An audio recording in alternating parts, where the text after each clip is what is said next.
masuk ke segmen Tanya Dong Ustadz. Kami semua tanya dong Ustadz. Langsung ya dari hamba Allah. Assalamualaikum warahmatullahi wabarakatuh. Mau bertanya Ustadz Ustazah, ceritanya begini. Orang tua saya tidak suka dengan suami saya. Selalu buat fitnah di keluarga besar sampai saya harus menghindari pertemuan keluarga. Dan karena tidak mau sakit hati mendengar orang tua berbicara kemana-mana, lebih baik saya dan keluarga kecil saya memutuskan tinggal di rumah kita sendiri. Agar suami dan anak lebih tenang. Bagaimana? Apakah saya berdosa apabila saya menjauh dari orang tua? Gimana Ustadz Maulana? Jadi sebenarnya bukan menjauh, mencari yang sesuatu yang lebih aman supaya tidak ada terjadinya konflik. Dan yang jelas, mohon izin tadi sudah dibahas oleh guru-guru kita tadi, jangan ada dua nahkoda dalam satu perahu sesilmannya. Dan alhamdulillah kalau ini menjauh, yang penting tidak memutuskan silaturahmi. Ya, justru kalau jauh akan kangen itu muncul. Kita akan kangen dengan datangnya matahari ketika di malam hari. Kita akan rindu datangnya bulan ketika di siang hari.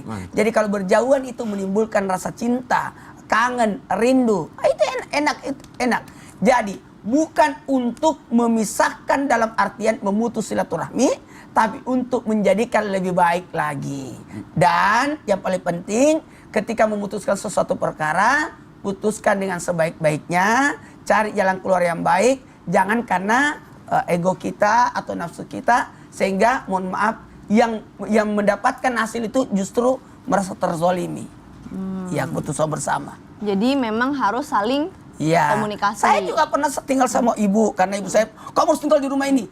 Cara saya supaya bisa pisah, saya bangun rumah.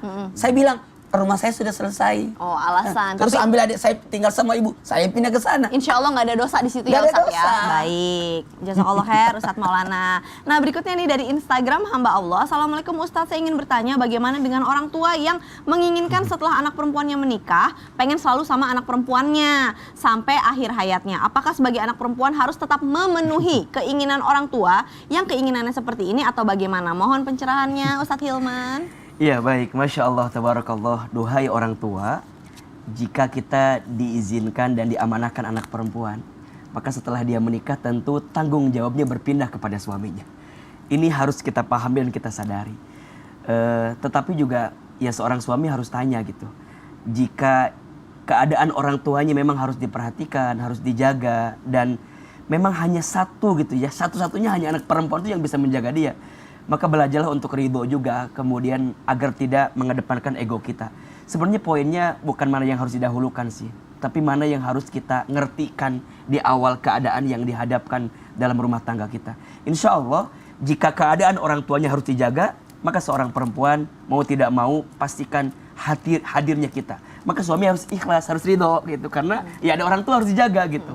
Tapi kalau bicara lebih baik, sebaiknya orang tua harus ikhlas melepas anak perempuannya kepada suaminya. Dan doakan saja yang terbaik. Karena kita percaya ketika seorang ayah, seorang ibu, ada anak laki-laki yang datang menikahi anak perempuan kita, tentu kita harus pilih-pilih. Agar bagaimana si laki-laki ini juga menyayangi anak perempuan kita gitu ya. Maka insya Allah bersyukurlah yang masih punya orang tua. Karena pintu surgamu masih terbuka dalam hidupmu. Doa-doa mustajabmu masih engkau bisa dapatkan dalam hidupmu. Jika orang tua masih ada, bahagiakan mereka. Jika sudah tidak ada, doakan mereka. Insya Allah ada kebaikan untukmu bagi keduanya. Masya Allah, tabarakallah. Mungkin kalau ada rezeki lebih, boleh kayak Ustadz Maulana bangun rumah sebelah-sebelahan dekat, jadi nggak jauh seperti itu. Tapi memang diutamakan kalau bisa. Kalau bisa emang pisah atap. Ustadz Maulana bangun rumah di Makassar tapi tinggal di Jakarta. Oh gitu, bangun rumah di Makassar. Karena emang guru kita ini emang uangnya nggak buat dia sendiri. Jamaah kalau ada kesusahan nih, Ustadz Maulana tuh uang tuh, wah sini dibantu. Itu bener loh, saya ngeliat dengan mata kepala saya sendiri. Uangnya banyak tapi nggak buat sendiri. Kalau kita kan uang banyak kita buat kita. Kalau Ustadz mah digini-giniin, Masya Allah banget loh. Ini luar biasa. Jadi Ustadz kaya buat orang lain bukan buat dirinya sendiri. Ustadz Maulana itu hebat tuh, kan? Kameramen pada senang semua nih. Ya kan jamaah kalau ada masalah boleh deh DM iya, aja. Ustadz Maulana itu uangnya banyak, kebutuhannya nggak ada gitu. Iya, karena kan banyak kebutuhan nggak ada. Masya Allah, tabarakallah. Allah muliakan Ustadz dunia akhirat insya Allah. Baiklah kalau begitu Ustadz Syam, muhasabah tentang pembelajaran kita hari ini dan juga mohon doanya Ustadz Syam, silahkan. ومن آياته أن خلق لكم من أنفسكم أزواجا لتسكنوا إليها وجعل بينكم مودة ورحمة. Allah Subhanahu wa taala berfirman di dalam Al-Qur'an tentang pernikahan bahwa sejatinya pernikahan itu tujuannya litaskunu ilaiha, untuk mendapatkan sakinah, ketenangan, kenyamanan, rasa cukup, rasa bahagia. Maka subhanallah, segala jenis sesuatu yang bisa mengganggu dalam hal rumah tangga ini, yang membuat kenyamanan ini berkurang, maka sebisa mungkin kita menghindarinya. Dan maka pesan kami tanpa bermaksud menggurui ataupun mengajari, mestilah semuanya dijalani karena Allah Subhanahu wa taala. Seorang menantu, menjadilah menantu karena Allah Subhanahu wa taala. Saya mengambil anak perempuan orang lain, saya mesti menjaganya, saya wajib untuk menafkahinya, saya wajib untuk mendidiknya agama. Dan orang tua pun demikian. Setelah melepaskan anaknya, mesti dia ikhlas menjadi seorang mertua karena Allah Subhanahu wa taala. Saya cuma melahirkannya, dia tidak pernah request menjadi anak saya. Seandainya mungkin dia bisa request, dia mau request jadi anak Sultan Arab, tapi dia ditakdirkan menjadi anak saya, maka dia tidak punya hutang sama sekali sama saya. Dia tidak wajib untuk membayar hutang tersebut karena memang dia tidak bisa membayar hutang ini. Setetes air susu ibu tidak akan pernah kita bisa bayar. Makanya anak tidak pernah berhutang sama orang tua, namun anak mesti wajib memuliakan kedua orang tuanya. Maka subhanallah, Allah Subhanahu wa taala memberikan ilustrasi yang sangat indah dalam surah Luqman, di mana Luqmanul Hakim tidak pernah menuntut anaknya menjadi anak soleh.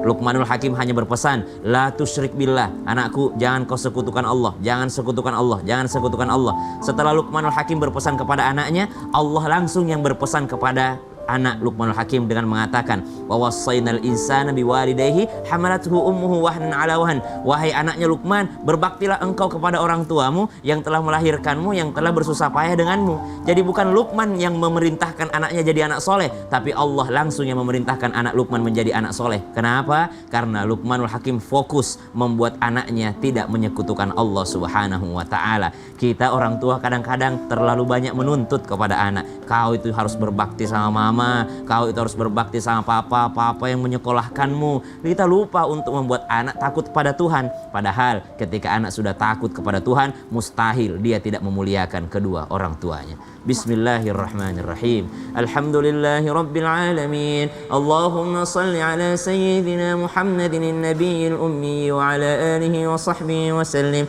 ربنا تقبل منا إنك أنت السميع العليم وتب علينا إنك أنت التواب الرحيم ربنا هب لنا من الصالحين يا الله karuniakan kepada kami pasangan yang soleh, anak cucu keturunan yang soleh, dan juga orang tua mertua yang soleh serta soleha. Jaga rumah tangga kami ya Allah, di dunia hingga di jannatul firdaus. وصلى الله على سيدنا محمد والحمد لله رب العالمين. Alhamdulillahirabbil alamin, karena sejatinya neraka dan surga itu ada dalam hati, bukan hanya tentang materi. Jadi buat kita untuk selalu saling mendoakan, komunikasi, dan buat para orang tua jangan terlalu ikut campur untuk urusan rumah tangga anak-anaknya. Terima kasih kepada guru-guruku dan juga terima kasih kepada Jamaah Islam Itu Indah. Sekarang saatnya saya Caca Frederika mohon pamit undur diri dulu. Mohon maaf apabila ada salah-salah kata. Wassalamualaikum warahmatullahi wabarakatuh. Waalaikumsalam warahmatullahi wabarakatuh. Salatu